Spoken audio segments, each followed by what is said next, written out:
des caractéristiques de la perception.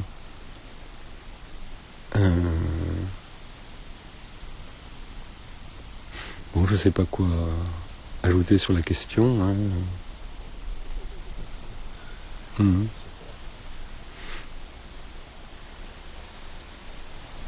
question. Oui, je vais tenter d'écrire un petit peu avant. De faire une pause et d'écrire un petit peu avant. Oui, ça m'aide quand même, un petit peu. Parce que sinon je m'arrête trop longtemps entre les phrases et c'est pénible pour les... Enfin, ça sera pénible plus tard.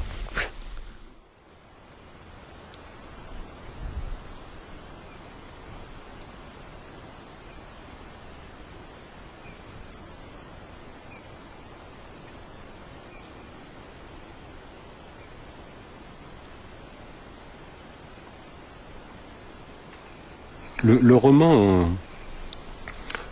roman essentiellement est fabriqué par des ils, quoi. Des ils qui sont les personnages. Il y a aussi des romans à la première personne qui sont différents dans le sens que c'est pas vraiment un jeu de la biographie, c'est un jeu de la perception plutôt. Enfin, c'est le jeu particulier d'un être percevant avec sa manière de percevoir. Disons que dans un film, ça serait plutôt la caméra qu'un personnage, quoi. Le jeu d'un roman écrit à la première personne.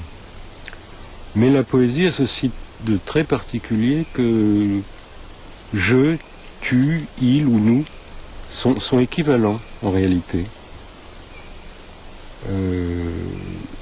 C'est-à-dire il y a une certaine agrammaticalité qui est en fait signifiante d'une absence de distinction réelle entre soi et les autres, et même entre soi et le monde.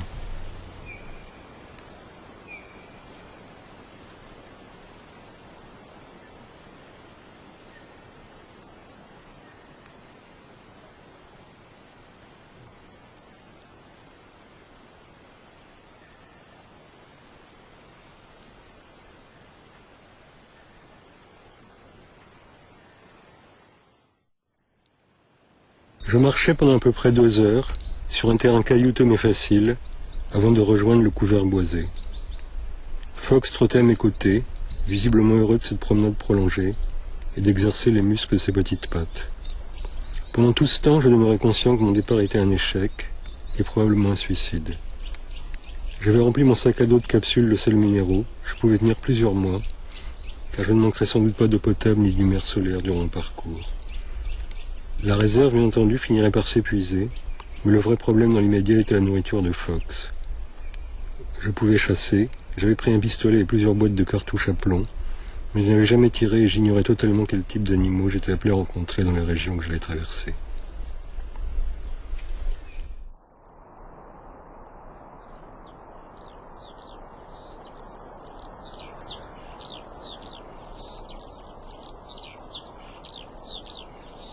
Bij een kuuroord in de Vogezen leest Michel Houellebecq uit zijn nieuwe roman La possibilité d'une île, mogelijkheid van een eiland. Michel Houellebecq, die in een vroeg werk schreef: de eerste dichtelijke stap bestaat erin terug te gaan naar de oorsprong, te weten het lijden. De verschijningsvormen van het lijden zijn belangrijk. Ze zijn niet wezenlijk. Elk lijden is goed. Elk lijden is nuttig. Elk lijden werpt zijn vruchten af. Elk lijden is een hele kosmos.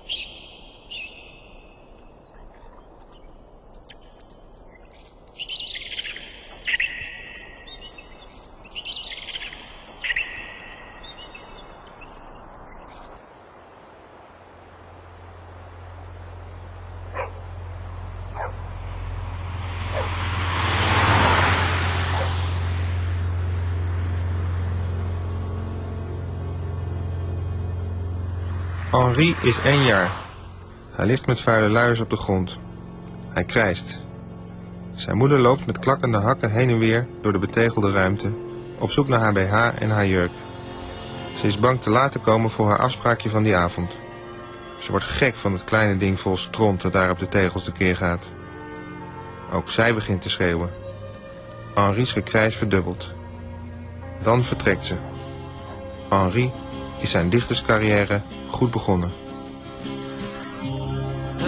rested on the edge of your feather,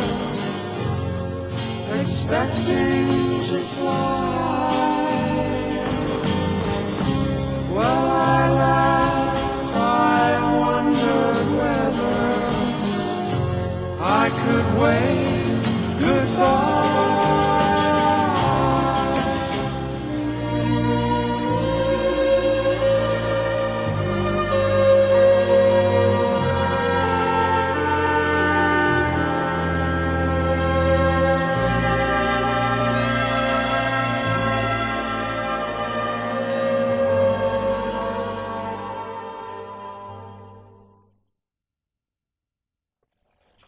Savoir pourquoi on écrit, en réalité, c'est pas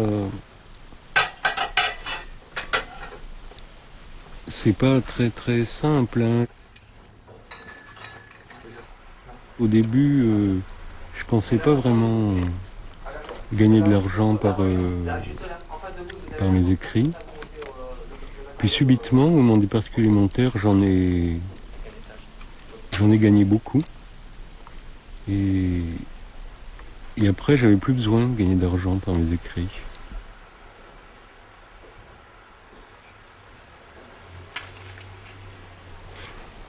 Il y a une autre raison qui n'est pas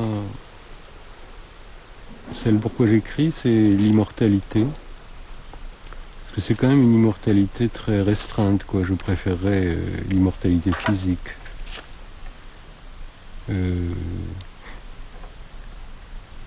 C'est une forme d'immortalité d'ailleurs qu'on peut déjà, dont on peut avoir un avant-goût maintenant. Par exemple, se voir dans un dictionnaire, ce genre de choses. Ou dans un livre de classe. Le premier pré-concours a eu lieu en 1903. Et les premiers académiciens venaient très souvent chez Drouan parce qu'ils étaient tous gastronomes.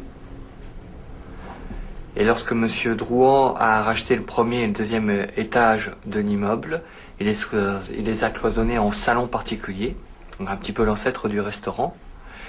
Ils ont décidé au cours des déjeuners d'en profiter. Et M. Drouan a une idée un petit peu de génie. Il leur a dit, écoutez, venez uniquement chez moi, je ne changerai jamais le prix du menu, quoi qu'il arrive. Donc ça faisait 1 franc or au début du XXe siècle, ça fait 20 centimes de nos francs français, et ça fait à l'heure actuelle 0,3 centimes d'euros par personne. Par personne. Les vins compris? Ah non, les vins sont beaucoup plus chers, hein. Les vins doivent frisser à peu près l'euro à l'heure actuelle.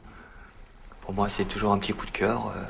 Voilà, surtout que j'adore Houellebecq et j'espère qu'il va l'avoir cette année. Mais j'y crois pas trop. Pourquoi pas? Mais je pense que ça serait trop médiatisé, trop controversé. Ouais, trop controversé. Mais ça me ferait énormément plaisir.